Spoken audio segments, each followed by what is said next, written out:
So I usually don't do an unboxing video, but when I ordered this, I was really blown away. They did a really good job packaging this, and it's really high quality from what I expected. The box is a really nice box, and everything is individually packed and has nice foam to keep everything separated.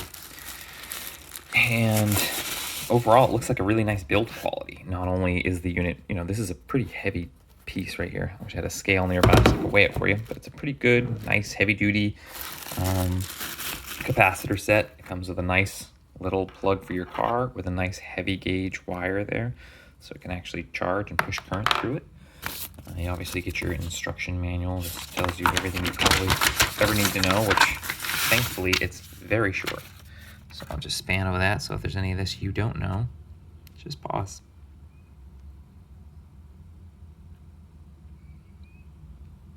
Thrilling, right? And here's the other side. I guess this is the first side. It's telling you what you get in there. Great. So that aside, the first thing I noticed when I opened it, and that's why I kind of re-put it back together so you could see this, is these little gator clips. Not only are they a really nice spring quality inside there, but they do something that I've always hated that most gator clips that aren't really high quality do. They just attach the lead to one side, and that's it. So if this side, the top side over there, has more contact, it wouldn't necessarily be coming current through that side. It's just part of a clip reinforcement. That could have been made out of rubber on, for instance, these ones here. And this is a, as I'm trying to kill myself here in my garage. See, these ones, the gator clip on the bottom has the lead and there's no connection to the top one. So the top one could have been made out of rubber or anything else because it has no conductivity to it, which is really frustrating because if you're dealing with a limited amount of surface area that you can connect to, it's always better to have more positive pressure on the surfaces. So this has a really nice jumper in between there. You can see right there that puts the two sides together, and they really clamped them down there. It looks like it's really nicely made. And this is the other part of it. And what this does is, this is basically like a charge controller from what I understand. And what this does is it takes inputs from different sources. You can use a cell phone to charge this. You can use the DC port in your car, or you can use the battery, which is presumed dead in your vehicle if it still has some voltage to start.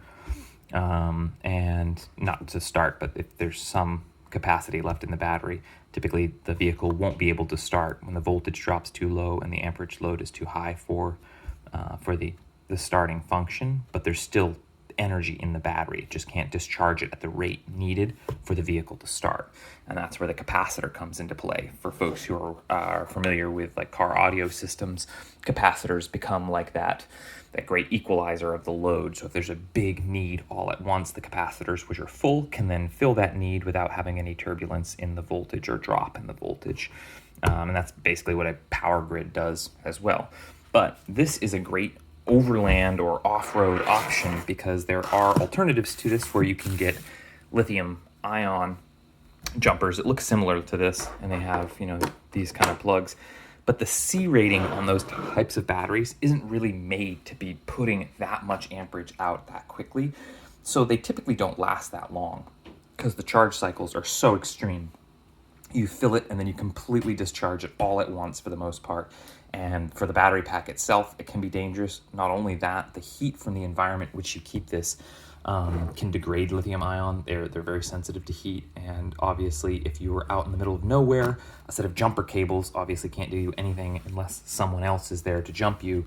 And jumping vehicles is kind of a double-edged sword where it's great if you can help someone, but it might also damage the electrical components of your vehicle. When their vehicle starts, if the peak voltage from their alternator doesn't match well with what your running vehicle is, it might damage some internal electronics like your computer of your vehicle or just some other wiring. It might melt from it to overcharge. So I don't recommend jumping cars unless you're very familiar with the vehicle you're jumping, and or if it's a Jeep to a Jeep jump, you kind of know what you're dealing with.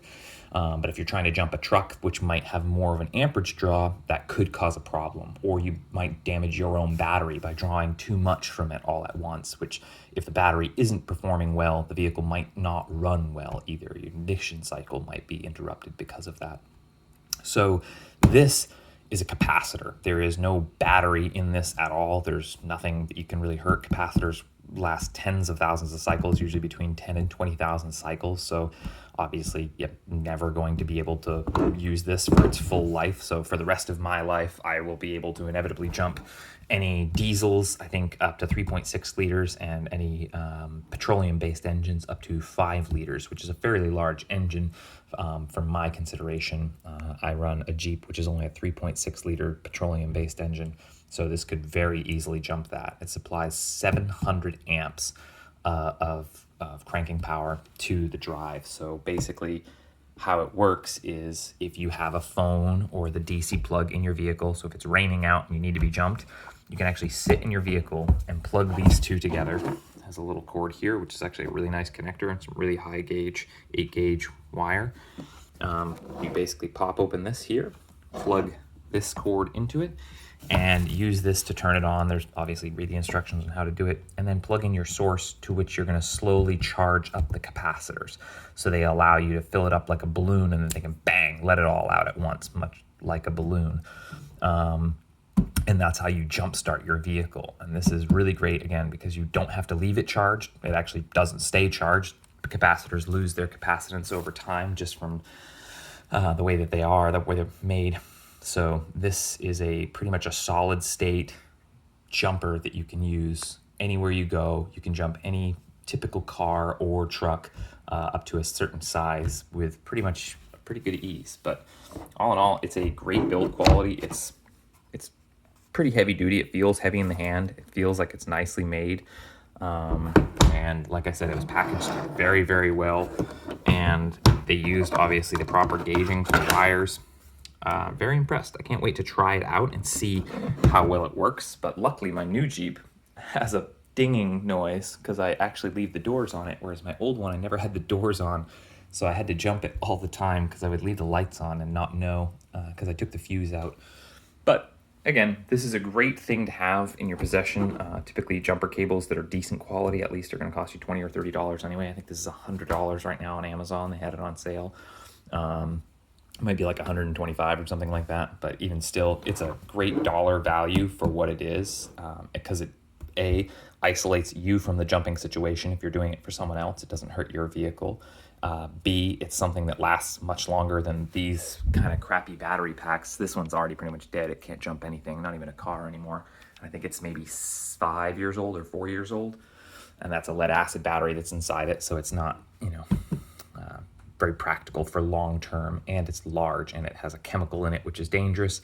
So again, from a safety standpoint, this thing is fantastic. From a build quality, it's really nice. There are a couple videos online that talk about how to use it and actually show it in a practical application, which obviously if I get that application, I will film that and show you. I get often asked to jump people, so I'm sure it will be within the next month or so that I'll see something where I can opportunistically video this thing in action. But in the meantime, I'm going to get a little bag for it so I can keep it in the Jeep so I don't have to use jumper cables anymore. It'll take up about the same amount of space as a good set of jumper cables anyway. It was all bundled up, and like I said, it kind of lasts forever. So great tool to have in your toolbox.